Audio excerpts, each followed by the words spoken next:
Thank you very much. It's great to be here. During the years when I worked intensely with Lowy, particularly Michael Falilov and Alan Ginchel, this place was being retrofitted, and I'm so glad to see what a beautiful job has been done. No postmodern touches, just the beautiful building as it was. So warm congratulations to the Lowy Institute. Why am I speaking on this topic today? Well, I left India earlier than I would have liked to. When I went to India in 2006, I had hoped to be there for 4 years or so. But the job I'm currently doing was advertised in The Economist only 18 months later, and much as I adored India, I knew it wouldn't become available again in my career span. So I competed for it, and then when unexpectedly I was offered it, I had to make a very, very difficult decision.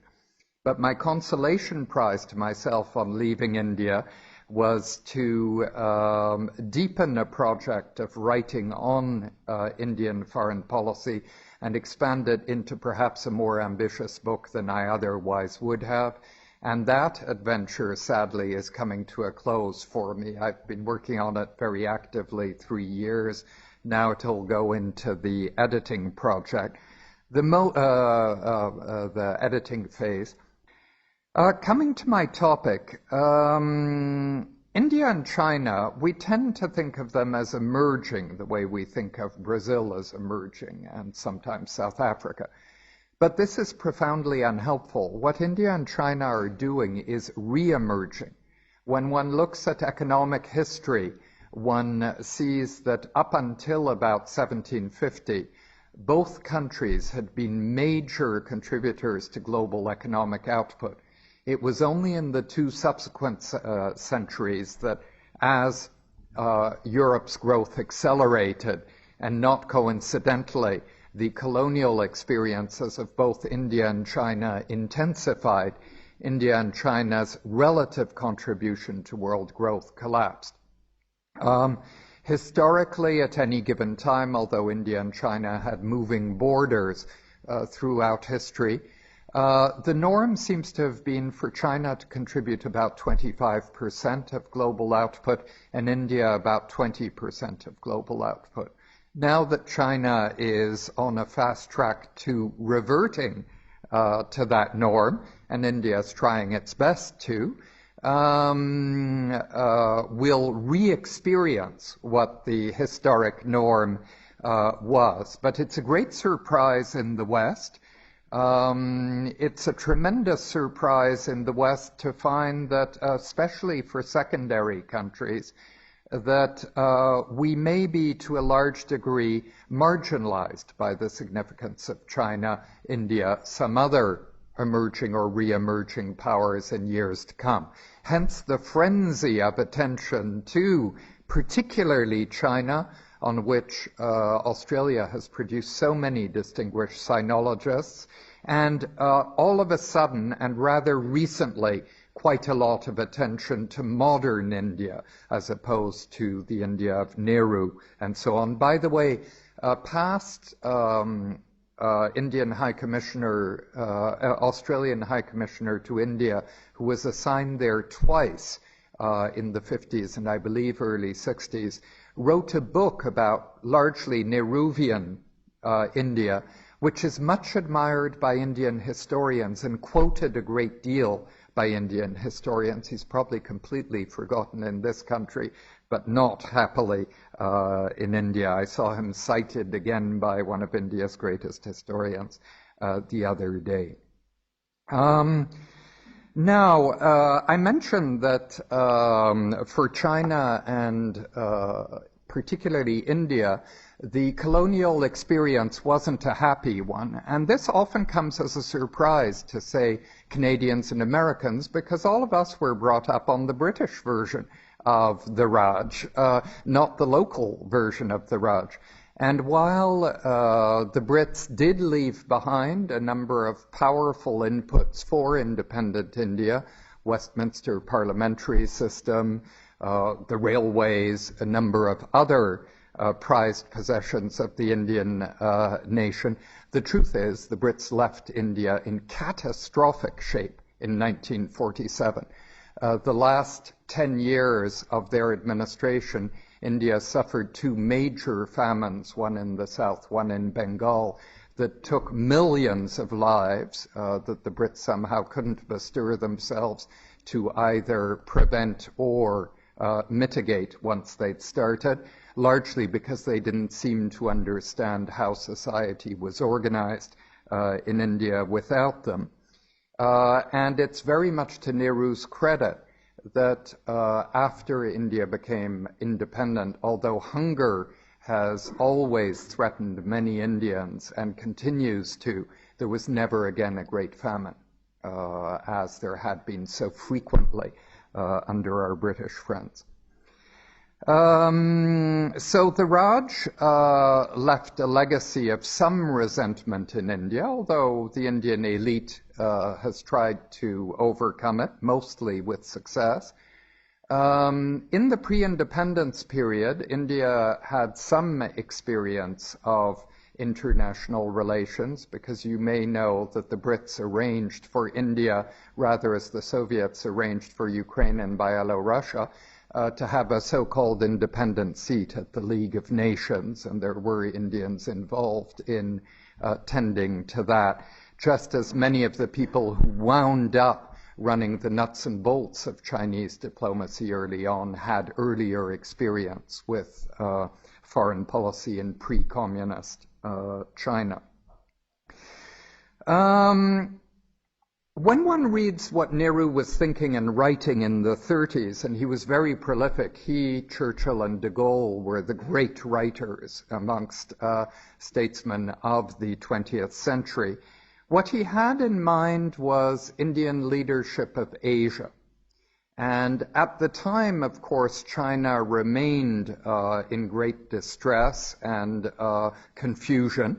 And it was probably difficult for Nehru to imagine what sort of a China would emerge, but he was aware that India would share space with China in Asia, and this was relevant to his major project, which was comity with Asia, and to a lesser degree with other countries struggling against colonial powers, hence the idea after independence of an Afro-Asian partnership that the Indians championed, one of Nehru's ideas. India as an independent country emerged at pretty well the same time as China as a communist country emerged. India in 1947 and China in 1949. And both new types of regime attempted to bring about a significant change. Because Nehru was such a cosmopolitan guy and knew pretty well everybody even before he was prime minister, he had the project of introducing around his new Chinese counterparts so that they could make friends also. He may have done this in a rather patronizing way, because a few years later, Zhou Enlai mentioned to a group of journalists that he had never met a more arrogant man. So the relationship got off to a very rocky start and has been, with a number of ups and downs, pretty tense ever since. Because a relationship that Nehru had vaguely hoped would be a cooperative one became competitive very quickly, and it remains competitive, although the competition is by and large sensibly managed by both countries. I'll just mention a few milestones in the relationship that will strike memory bells with some of you. First, the Chinese invasion of Tibet in 1950. I was reminded of by an Indian scholar friend of mine, Prem Shankar Jha, the other day, that this was a repeat of something that had occurred early in the 20th century when the then Dalai Lama was expelled from Tibet by the Manchus and then also sought refuge in India and eventually came back to Tibet to rule it as leader of a more or less sovereign state once the Manchus had been expelled. And this may actually explain a degree of the Chinese anxiety about today's Dalai Lama being resident in India. The Dalai Lama stayed in China for many years after stayed in Tibet for many years after the Chinese invasion. The Indians acquiesced, by the way, in the Chinese invasion. This isn't well known, but in the early 50s, they obviously decided there was very little they could do about it. And so they grudgingly accepted the reality of Chinese sovereignty over Tibet. The Dalai Lama didn't flee to India until 1959, further to some additional upheavals in Tibet. And 1959 was the beginning of a sharp deterioration in relations between China and India that culminated in a border war some of you may remember hearing about in 1962. Nehru had quite a bit to do with provoking China because a year before the war he adopted a so-called forward policy, which consisted of moving Indian military units up to and sometimes beyond the border. But the Chinese attack in 1962 came as a complete surprise to Nehru and the Indian government. They were completely unprepared to deal with it. The Chinese romped all over the territory they were interested in making a point about. Eventually, the Chinese unilaterally withdrew to the border as it had existed before the conflict. But the Indians never forgot, still don't forget today, that their one recent military encounter with China was a catastrophe for India. And while the Chinese have largely forgotten about the war, it's much easier to forget about a war you've won than one you've lost. It's very present in the minds of the whole geostrategic establishment in India, and it's present also in the ideology of a number of political parties in India, which are fairly revanchist. Following that unpleasant interlude for India, India decided it absolutely had to achieve nuclear parity with China. China exploded its first nuclear weapon in 1964. By 1974, India had tested. Lazily in the West, we think that was about Pakistan. It was actually all about China for the Indians. Pakistan was nowhere near as significant to them then as China was, and the same is true today. Pakistan is still not as significant to Indians as China is. When India tested again in 1998, the sitting government of India, the government led by Atal Bihari Vajpayee, formally explained its nuclear test by blaming it on China, so to speak, and China's armament efforts. One might have expected the Chinese to react rather sharply to these rude billets doux from Delhi, but actually, after one or two sharp words and working quietly with the Americans to clamp sanctions on India, the Chinese got over it fairly quickly, such that the following year, when their great ally in that part of the world, Pakistan, undertook a reckless adventure in Kargil, nearly everybody in this room will remember, in 1999, the Chinese decided to remain neutral, which was a surprise to Pakistan, and largely on Pakistani-Indian differences, the Chinese have been neutral ever since, urging the two parties to resolve their differences. Singular own goal for Pakistan. One of the many negative impacts on Pakistan of the Kargil campaign. Now, there was a moment that Indians were apprehending in the relationship with China that came to crescendo in 2008.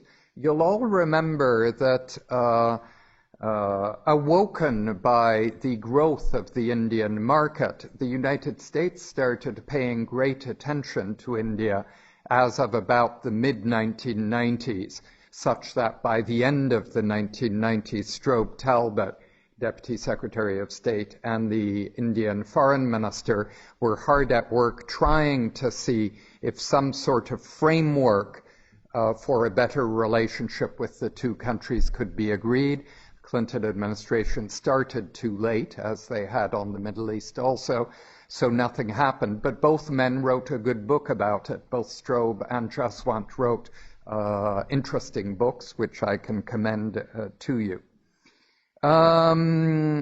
The Bush administration didn't pay much attention to India during its first term, but during its second term, India became its single remaining important project. It was trying to manage some projects it had unhappily launched during its first term, but the new project, and indeed the only positive legacy project, was this idea of revolutionizing the relationship between the United States and India. And the vector selected in order to do it was, improbably, nuclear cooperation, to negotiate with India to see whether an agreement on nuclear cooperation could bring India out of the pariah state that the Americans had consigned India to after the 1974 nuclear test, with some help from countries like Australia and Canada. The Americans and Indians negotiated very hard between 2005 and 2008. I think it's fair to say that most Indians felt the Indians didn't negotiate hard enough, while most international observers felt that the Indians had walked all over the Americans and came away with by far the best deal of the two. And it's important to remember the Bush administration was desperate for some foreign policy legacy item, so in that sense I'm sympathetic. However, the way the Americans very cleverly, because the Americans often are so clever in these ways, had structured their agreement with India in order for it to be operationalized, all of the nuclear countries not just with nuclear weapons, but nuclear capacities, were going to have to agree. First, the International Atomic Energy Agency board was going to have to agree. Secondly, the Nuclear Suppliers Group, a larger group of countries with nuclear capacities, was going to have to agree unanimously. So the Americans cleverly avoided a situation in which they could be accused of single-handedly giving away the shop to New Delhi. Secondly, were able to mobilize a great deal of international support, however unenthusiastic in some capitals, for the deal. The one capital that the Indians worried about rightly, and that Washington worried about rightly, Canberra, Ottawa, Helsinki, curiously didn't keep them awake at night, was Beijing. Because the Chinese could have wrecked the whole thing through proxies, if not directly. But actually, as it had at the time of Kargil, China stood aside and let it happen, presumably without enormous enthusiasm in Beijing, recognizing that India was growing up and that one way or the other, India's nuclear weapons and nuclear energy industry were a reality. So there are some milestones I thought I'd mention which help bring, I hope, the relationship into a bit of focus. There's a great deal more that could be said. A number of good authors go into it at exhausting length, but I'll spare you today. I thought now I'd allude to cross-cutting themes in the relationship that are important. Economic relations, pretty limited until quite recently. Today, China is India's top trading partner, and that happened rather suddenly without anybody really noticing. The two economies are, in very broad terms, complementary. because whereas the Chinese reforms focused on agriculture and industrialization, India's reforms produced, which came much later than China's, produced advances in the services field. Thus, there isn't, on the face of it, a great deal to compete over. The Indians complain that China has flooded India with, quote, shoddy goods, unquote, whereas the Indians have been less successful at flooding China with, quote, shoddy goods, unquote. And the Indians also have been less successful at penetrating the services field in China relative to what they've been able to do in the rest of the world. For India, the economic relationship is a source of anxiety, or comparing the two economies is a source of anxiety, because Deng Xiaoping had a 12-year start on the Indian reforms. The Indian reforms only came about because the Indian state went bankrupt in 1990. India probably would be unreformed today had that shock not come at New Delhi more or less out of the blue. So Indian reforms, which did lead rapidly to accelerating growth, followed the Chinese by many years. Secondly, India's growth has systematically been at least 2 percentage points lower than Chinese growth. So while Indian growth is spectacular when looked at in isolation, it's less spectacular when looked at next to Chinese growth. Both India and China did well during the recent economic and financial crisis. China seems to be, if the figures are to be believed, right back to where it was with growth in the 11% range. India's more like 7.5% at the moment and may remain at that level for a while because there are some bottlenecks, notably infrastructure bottlenecks in India, but most of us would kill for 7.5% growth, obviously. But Indians constantly looking over their shoulders at China see China systematically outperforming India. And this gives rise to a great deal of anxiety and occasionally rage. Cross-investment is lacking between the two countries. India blocks a great deal of Chinese investment on spurious security grounds, or at least rather silly security grounds. Chinese are much more open to Indian investment, but the reality is there hasn't been much investment in either direction. And if the relationship is to mature, there will need to be a great deal more. So the two countries and the companies in the two countries might be thinking more about opportunities at that level. Secondly, the geostrategic level. As we know, China's been investing significantly, although not overwhelmingly, in its military. Most of this seems to be focused on its immediate neighborhood to the east, notably Taiwan. But many Indian geostrategic types are convinced that once China has dealt with Taiwan to its satisfaction, the Indian Ocean will become more of a project for China than it is today.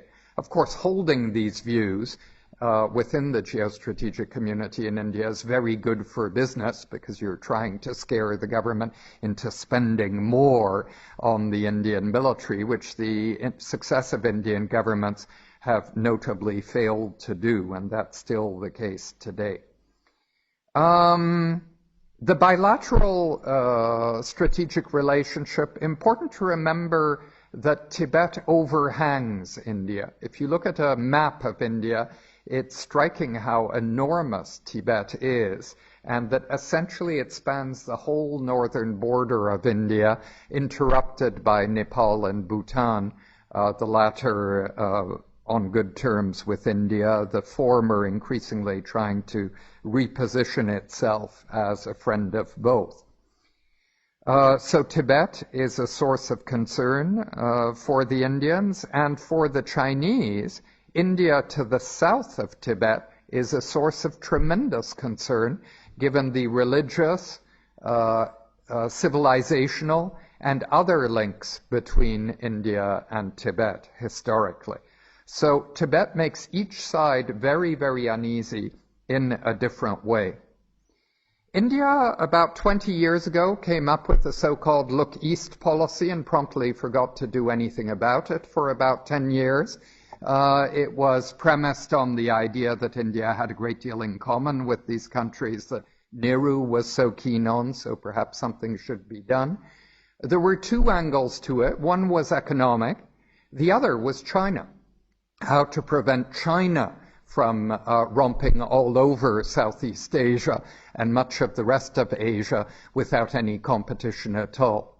About 10 years ago, India started to give substance to its expression of interest in Asia, such that a number of dividends are beginning to roll in. Very significant economic relationships have been built up, notably with Singapore, but increasingly with Indonesia, Malaysia, Thailand as well. And the civilizational links are being played up on both sides. So that's good news for India, that sustained work in Asia seems to be paying off. But once again, the Chinese are leagues ahead of the Indians because the Chinese didn't neglect for 10 years to follow through on their ideas. Great nervousness in India about Myanmar or Burma. Why? Because the Chinese have cleaned India's clock in Myanmar, and belatedly India is trying to reassert a historic relationship with Burma that it long had, including particularly under the Raj. But Chinese influence and also Thai business influence outclasses India's influence today. Multilaterally, China and India are very different actors. China says as little as possible. Great merit in saying as little as possible. Indians are never short of words and ideas to express, and thus have wound up irritating a whole lot of other actors multilaterally, while the Chinese quietly, very, very quietly, struck deals with the important players. As a permanent member of the Security Council in the last 12 or so years, China has been exceptionally accomplished, at times the dominant actor within the Security Council. India isn't in the Security Council, except very occasionally as an elected member. By the way, they're candidates for a seat in elections later this year.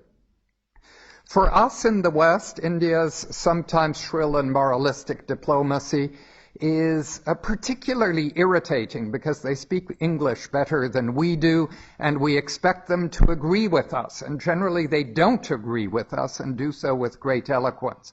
So a lot of irritation between Western capitals and India, which frankly amounts to not a great deal of real importance.